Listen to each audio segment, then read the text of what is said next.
Susan Namuganza eyasalako bba Moses Kawubanya obusajja eggulo yalabiseko mu maaso g'omulamuzi Aisha Nabukeera n'asomera omusango gw'okugezaako okutta omuntu. Ono teeganye musango gwamusomeddwa era omulamuzi n'amusindika ku alimanda okutuusa olwaleero.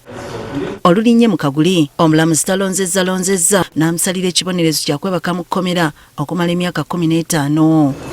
Ye Moses Kawubanya tamatidde na kibonerezo kiweereddwa Namuganza okusinziira ku bulumi n'enkova ey'olubeerera gye yamutuusaako. Ekiwundu kye nafuna njagala nakyo obulamu bwange bwona balitereka omuntu oyo kye nasoose okusaba bwe mpulira ekyamyaka 3 n'abaamu okwenda okuba oti ndikaikana nti alijja okwira ati n'omwana ow'emyezi 4 musada myaka 3 asaine bamuwa emyaka 50.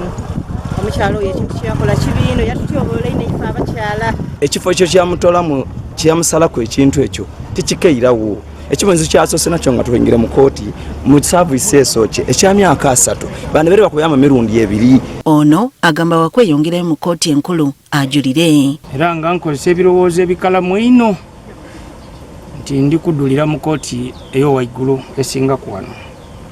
Kubanga ekibonerezo kye bagaire omukyala bamuweere kyakulya kyakuncho lyawo ku bumonde n'amakuroni bw'olindanga enkoko n'amatooke ku ssaawa 7. Omusango guno Namuganza yaguzzanga ennaku z'omwezi 10 omwezi ogw'omukaaga omwaka guno.